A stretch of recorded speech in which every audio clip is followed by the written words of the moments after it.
Hey, welcome back. So I cannot believe it. This is going to be the final video in this series. It's been almost over 10 hours, I think, and if you've made it this far, well done. So this is the final video. Today we are just going to quickly texture up the hair, add some eyebrows and eyelashes. We're just going to have some fun with it and experiment with the hair. You can take that further on your own. And then I'm also going to show you an example of how I've taken the model further and done more details, which it would be great if you could do. And I've gone on and rigged it so I can pose it and animate the character. So without further ado, let's get on with the final lesson. Okay, let's just change the exposure settings up here so we can see everything a bit brighter, and then we are going to bring our hair back.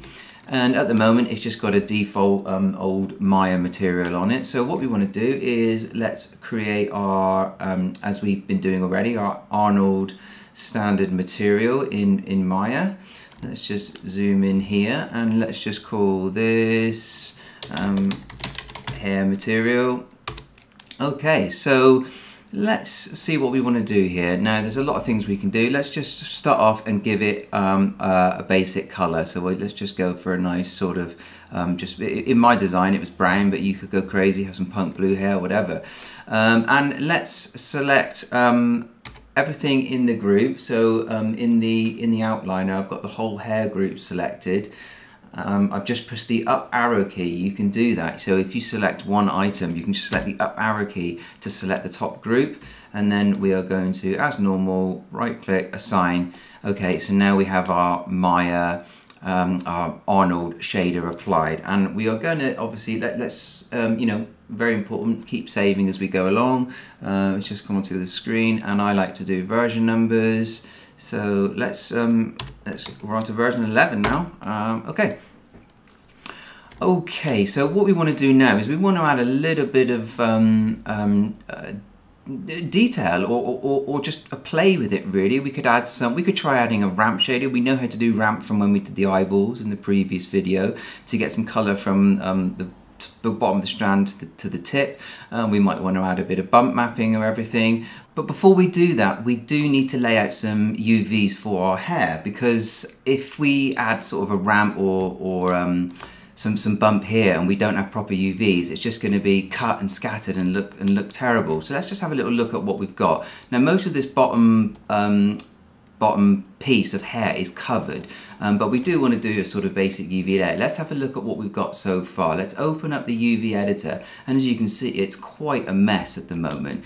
So let's just give it a standard automatic unwrap, just to give us some basic UVs there. And you know, this isn't ideal, but it's okay for what we want. What I would like you to do is go in and clean this up.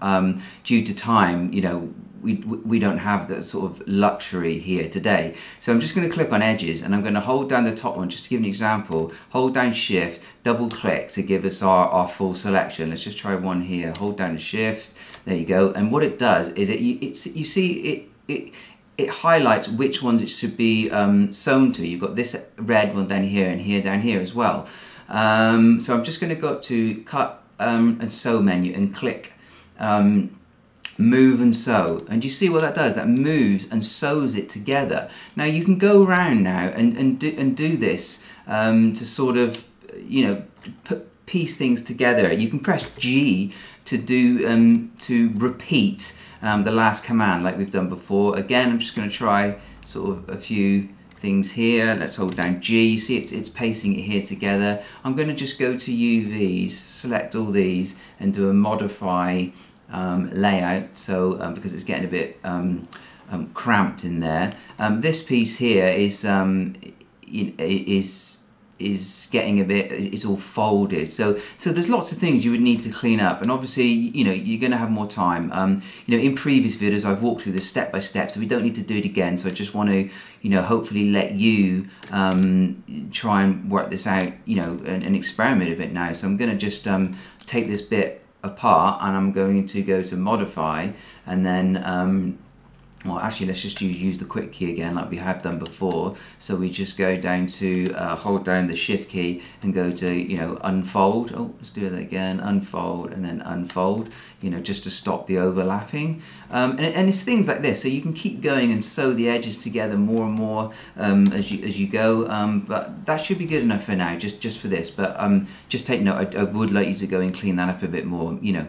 Okay, so that's the main scalp piece done. Now what we want to do is we want to do the strands. So at the moment it was done from a box, so it's just a standard box one. So let's just have a little look at this. If we do these are the ones we do need a bit neater, because we want to maybe add a ramp, add a bump, something like that, and it'll all be cut up and look like patchwork. So let's just do a quick again automatic, which can be a good way of you know, of starting off here. So I'm just going to same again, edge, double click, cut and sew, move and sew, and down here hit the G key, and as you can see it's just come together nicely already. This one here, let's just hit the G key and sew these together. You have to be a bit careful, because like if I sew these two together now, it might be a bit distorted, but we'll see. There we go. That's fine for now, and I'm going to do the same with those ones. This might be a bit much, but let's just, I'll leave that as it is for now. But as you can see, we've got now a nice UV patch, so that if we did use a gradient ramp or something across, it would look decent.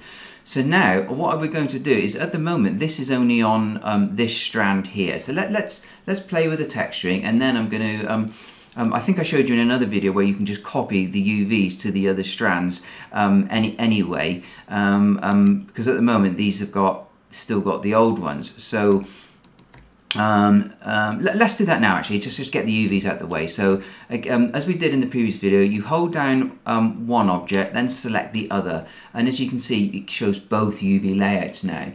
So now you want to go up to Mesh and then Transfer Attributes and go to the settings. And you might have to play with these settings. So I've got it on topology, and let's just see if that works. Apply. There you go. It's that quick and easy to copy one to the other. So now you just need to go around and do this again for the others. It shouldn't take long, because you can just use you should just be able to, yep, use the G key. There you go. So now select this one, G, this one, G key. It's a bit laborious, but it has to be done. Let's just see. And I have never tried actually copying to multiple things in one go. I don't think it's possible. But you know, I'm just going to quickly do this for now. It won't take a second. Let's just see if have we got done that? Oops. And have we done the back one? No. So G.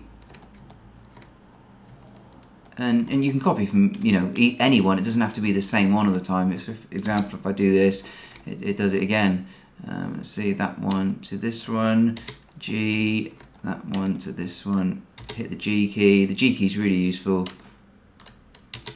Oh, it's not working there, so I'm going to have to click apply. Oh, you can see what I've done here. I've smoothed this mesh here, so it's got a different topology.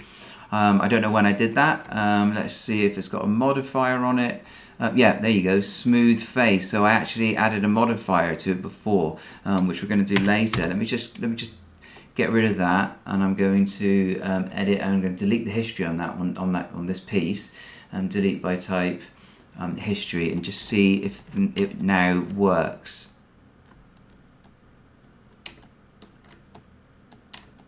Oh, and there you go. It's already remembered it.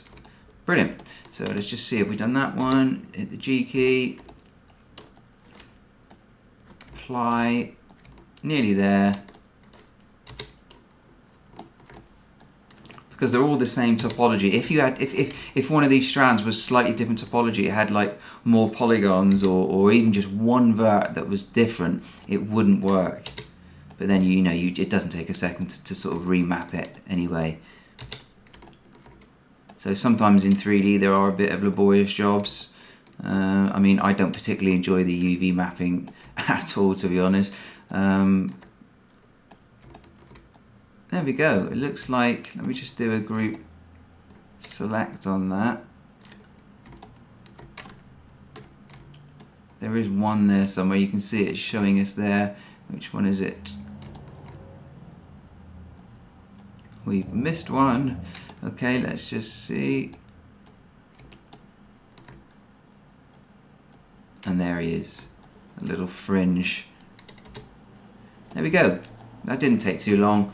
I'm going to close that down and I'm going to save the file again, really important. So now we have all our hair sort of UV'd. Like I say, you should go and clean up the scalp bit a bit. But now we can sort of play with you know, producing some hair textures. And this just you know, like I say, have a play. See what you want to do. Let's just try. First of all, let's just try adding a. Let's try adding a ramp, shall we, to see how that works. Let's go up to Maya. Let's see, Maya textures, and I'm just going to go to my mouse a minute. And you want the, let's just go straight to 2D textures and bring in a ramp node.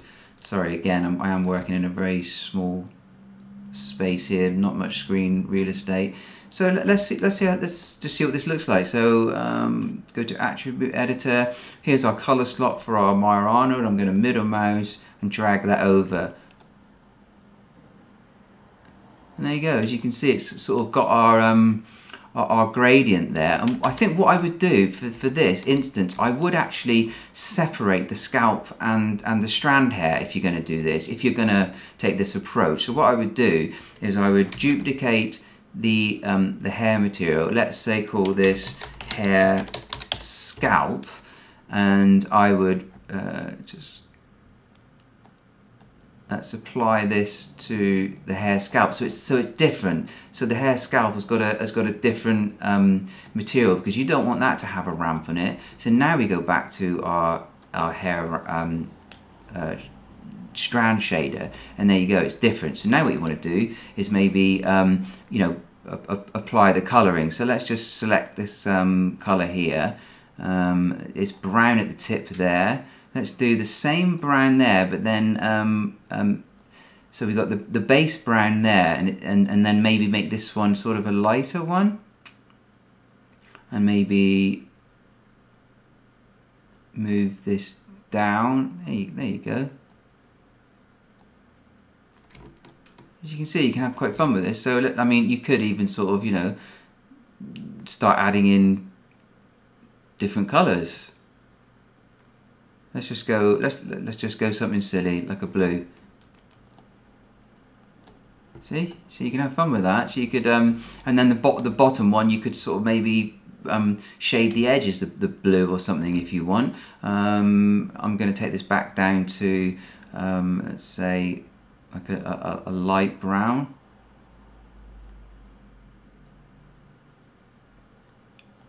Go a bit orangey, or maybe a bit more.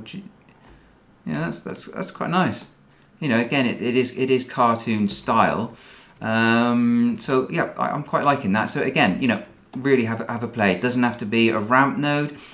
Could be, you know, could be anything you want. So let's just do a quick save. And now what I'm going to do is I would like to get some texture in there somewhere.